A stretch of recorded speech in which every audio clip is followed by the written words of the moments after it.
To round off my proportion section of the channel for now, until we have to dive into some deeper topics, we'll start with this monstrosity of a question. Now, although this may look challenging on the outside, it's really just two proportion questions lumped together into one instead of them being separate. So all we're doing is working out two different proportion questions. So we know that A is directly proportional to the square root of C. So A is equal to K times the square root of C. I've just skipped the fish space because, as you can see, we don't have a lot of space on our whiteboard. From there, also W is inversely proportional to A cubed. They're the pieces of knowledge that we know. Now, also pieces of knowledge that we know. So for this equation, this little one that I've just drawn that top over, when C is equal to 49, A is equal to 35. So then we can have this. As we know, the square root of 49 is equal to 7, so that's 7k. Divide 35 by 7, you get 5 is equal to k on that side. So in this particular equation, 5 is equal to k.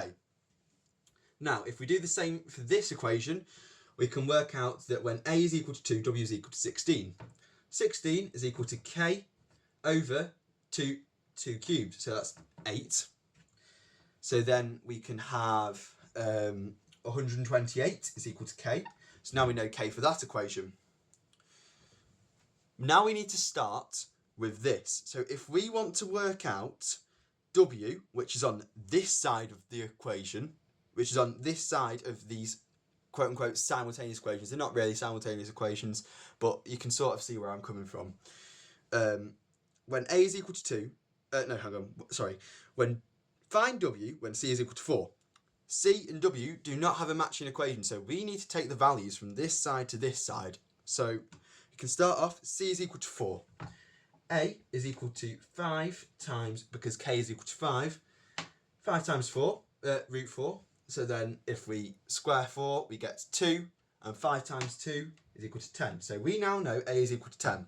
Because A is used in this question, we can then take this A value over to this question.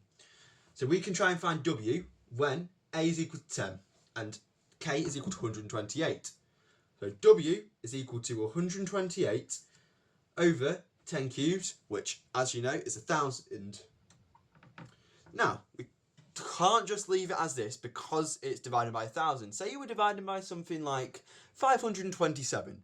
You could leave it as a fraction if, say, the denominator and the numerator couldn't be cancelled down. But because it's divided by 1,000, which you learned in primary school or elementary school, if you're watching this from America, you should be able to know how to divide 128 by 1,000. So W finishes off being equal to 0.128. That is equal to the answer of this question right there. That will round up our proportion unit. I will be coming at you with your requests next. Drop it in the comments.